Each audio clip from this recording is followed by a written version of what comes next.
하루 종일 피곤한데 주변에서 이런 말 들어보신 적 있죠? 야, 그거 다 간 때문이야. 간 영양제 하나 먹어. 근데 이 말 진짜 위험할 수 있습니다. 피곤함을 전부 간 탓으로 돌리면 정작 더 심각한 병을 놓칠 수도 있거든요. 안녕하세요. 건강정보알림입니다. 오늘은 우리가 너무 쉽게 쓰는 말, 피곤하면 다 간 때문이 왜 위험한지, 그리고 진짜 내 피로가 어디에서 오는 건지, 간, 뇌, 심장, 호르몬까지 한 번에 정리해 볼게요. 영상 끝까지 보시면요, 내 피곤이 간 때문일 가능성이 어느 정도인지, 그냥 쉬면 될 피곤인지, 병원 가서 꼭 확인해야 할 피곤인지 스스로 체크할 수 있는 기준을 가져가실 수 있을 거예요.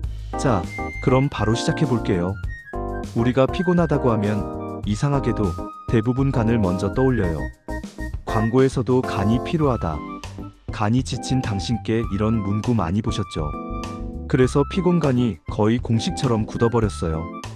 근데 의사 선생님들 말에 따르면 실제로 병원에 오는 환자들 중에서 진짜 원인이 간인 경우는 생각보다 훨씬 적습니다. 수면 부족, 우울 불안, 갑상선, 빈혈, 심장 문제, 심지어 단순 체력 저하가 훨씬 더 흔해요. 이게 왜 위험하냐면, 예를 들어 심장 쪽에 문제가 있어서 숨이 차고 피곤한 건데, 아, 나 간이 안 좋아서 그렇구나 하고 간 영양제만 먹으면서 버티는 거예요.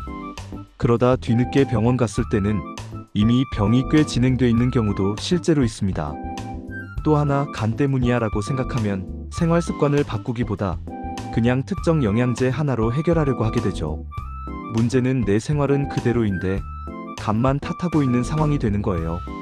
그래서 이 말을 너무 쉽게 믿는 순간 진짜 원인을 찾을 기회를 잃을 수 있습니다. 오늘 영상에서는 간이 진짜 안 좋을 때 나타나는 신호는 뭔지, 그리고 피곤의 더 흔한 원인들은 뭔지 차분히 구분해 볼 거예요. 간은 흔히 침묵의 장기라고 부르죠. 왜냐하면 간은 웬만큼 망가질 때까지 특별한 증상을 잘 내지 않습니다. 그래서 간이 조금 피곤하다고 해서 우리가 바로 피곤해 죽겠다 이렇게 느끼진 않아요. 간 기능이 눈에 띄게 떨어질 정도가 되면 피곤함 말고도 다른 신호들이 같이 옵니다. 예를 들면 피부와 눈이 노랗게 보이는 황달, 소변색이 지나치게 짙어지거나 배가 부풀어 오르거나 멍이 잘 든다든가 체중이 갑자기 빠진다든가 하는 것들이죠. 이런 건 그냥 야근해서 피곤해서 그래로 설명이 안 되는 수준입니다. 또 한 가지, 건강검진에서 간 수치 AST/ALT가 살짝 올라갔다고 해서 그게 곧바로 너는 피곤한 게 간 때문이다라는 뜻은 아니에요. 음주, 약물, 일시적인 염증, 체중, 지방간 등 여러 가지 요인으로 잠깐 수치가 흔들릴 수도 있거든요. 그래서 나 피곤해 간 때문일 거야가 아니라 오히려 이렇게 생각하셔야 돼요. 최근에 피곤한데 간 관련 다른 이상 신호가 같이 있나? 눈, 피부색, 소변색, 오른쪽 윗배 불편감, 이유 없는 체중 변화 같은 거요. 이런 것들이 같이 있으면 그땐 꼭 병원에 가서 간 기능 검사를 받아보셔야 합니다. 정리하면 간이 아주 심하게 안 좋아진 상태가 아니면 우리가 느끼는 일상적인 피로를 대부분 간 탓으로 돌리긴 어렵다, 이게 포인트예요. 그럼 실제로 사람들을 지치게 만드는 진짜 범인들은 뭐냐? 제일 먼저 수면입니다. 수면 시간은 많은데 자주 깨거나 코골이 수면 무호흡이 있거나 주말마다 폭식하듯이 몰아서 자는 패턴, 이런 것들이 쌓이면 몸이 계속 피곤 신호를 보내요. 이건 간이 아니라 뇌와 수면 시스템의 문제에 더 가깝죠. 두 번째는 스트레스와 정신 건강입니다. 회사에서 멘탈이 계속 쥐어짜이는 느낌인데 몸으로는 피곤하다만 느껴질 수 있어요. 아침에 눈 떴을 때 이미 지친 느낌, 주말에도 기운이 안 나고 예전에는 재밌던 것도 재미없게 느껴진다면 이건 간보다 우울불안 같은 심리 쪽 신호일 가능성이 큽니다. 세 번째는 호르몬과 순환기 계통이에요. 갑상선 기능이 떨어지면 아무리 자도 피곤하고 추위를 더 타고 체중이 쉽게 늘 수 있습니다. 빈혈이 있으면 살짝만 걸어도 숨이 차고 심장에 문제가 있어도 비슷하게 쉽게 지치고 숨이 가빠지죠. 이런 경우도 다 피곤해요로 시작하기 때문에 그냥 간 영양제만 먹으면서 버티면 정말 위험합니다. 마지막으로 단순히 체력 부족도 무시 못해요. 코로나 이후로 활동량이 확 줄어든 분들 많죠. 엘리베이터만 타고 출퇴근도 차, 운동은 거의 0. 그러면 계단 몇 층만 올라가도 숨이 차고 온몸이 무거워요. 이걸 간이 안 좋아져서 그런가라고 착각하는 경우도 엄청 많습니다. 이렇게 피곤의 원인은 정말 다양한데 우리는 너무 자동으로 간 때문이야 라고 결론을 내리면서 이 중요한 단서들을 놓치고 있는 거죠. 이제부터는 조금 실용적으로 내 피로가 대충 어느 쪽에 가까운지 감 잡을 수 있는 셀프 체크를 해볼게요. 물론 이건 진단이 아니라 경고등 보기 정도라는 거 꼭 기억하시고요. 첫 번째, 시간과 패턴을 보세요. 아침에 일어나도 피곤하다. 주말 내내 쉬어도 회복이 안 된다. 3개월 이상 피로가 계속된다. 이 3가지 중 2개 이상 해당되면 그냥 일시적인 피곤이 아니라 몸이 보내는 메시지일 가능성이 큽니다. 두 번째, 동반 증상을 체크합니다. 숨이 차거나 가슴이 답답하다. 이유 없이 체중이 확 줄거나 늘었다. 추위를 유난히 많이 탄다. 머리가 멍하고 집중이 안 된다. 기분이 가라앉고 의욕이 없다. 피부 눈이 노래 보인다. 소변색이 진해졌다. 이런 증상들이 하나라도 꽤 오래 간다면 간이든 아니든 병원에서 한 번은 검사를 해보는 게 좋아요. 세 번째, 생활 습관을 돌아봅니다.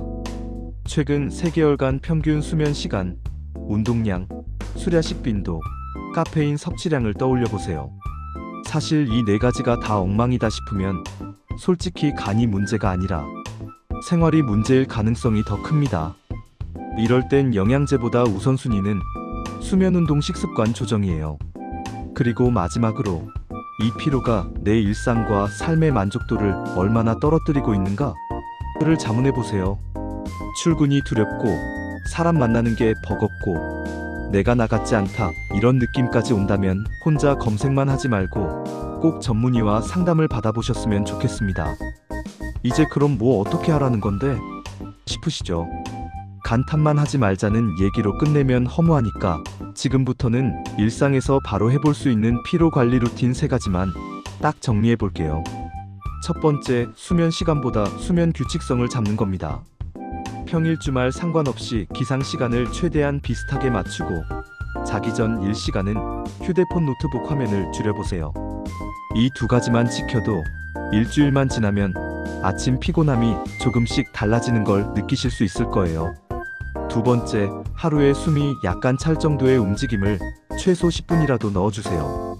엘리베이터 대신 계단 2층만 걸어 올라가기, 점심시간에 10분, 빨리 걷기, 집에서 제자리 러닝 10분도 좋습니다. 이건 간 기능을 넘어서 전반적인 순환과 체력을 올려줘서 조금만 움직여도 녹초되는 느낌을 줄이는 데 도움이 됩니다. 세 번째, 수랴식 카페인 루틴을 한 번에 다 끊으려 하지 말고 요일제로 줄이는 겁니다. 예를 들어 평일엔 카페인 오후 3시 이후 금지, 술은 주 1회만, 야식은 주말에만 허용. 이렇게만 해도 간에 가는 부담도 줄고 수면의 질도 훨씬 좋아져서 피로가 누적되는 속도가 달라집니다. 그리고 정말 중요한 거, 이 정도 피로면 괜찮겠지 하고 버티지 마세요. 특히 설명할 수 없는 체중 변화, 황달, 심한 숨참, 가슴 통증, 극심한 우울감 같은 게 같이 온다면 그건 유튜브 영상이 아니라 병원으로 바로 가야 하는 신호입니다. 이건 절대 미루지 마세요. 오늘은 피곤하면 다 간 때문이라는 말이 왜 위험한지, 그리고 실제로 우리 몸의 피로가 어디에서 오는지 간, 수면, 스트레스, 호르몬, 심장까지 한 번에 훑어봤습니다. 핵심은 하나예요. 피곤함을 너무 쉽게 간 탓만 하지 말고 내 몸이 보내는 다른 신호들을 같이 보자는 것. 여러분은 요즘 어떤 피로가 제일 힘드신가요? 나는 이 정도면 그냥 생활습관 문제 같다 와. 이건 병원 한번 가봐야겠다. 어느 쪽에 더 가까우신지도 댓글로 한번 적어보세요. 서로 경험 나누다 보면 다른 분들한테도 큰 도움이 될 거예요. 오늘 영상이 나도 한 번은 제대로 점검해봐야겠다는 생각이 드셨다면 좋아요와 구독 눌러주시고 주변에 늘 피곤해하는 분들께 공유도 한번 해주세요. 다음 영상에서는 간 건강 자체를 어떻게 지키면 좋은지, 그리고 간 영양제 광고 볼 때 뭘 체크해야 하는지도 같이 이야기해 볼게요. 감사합니다.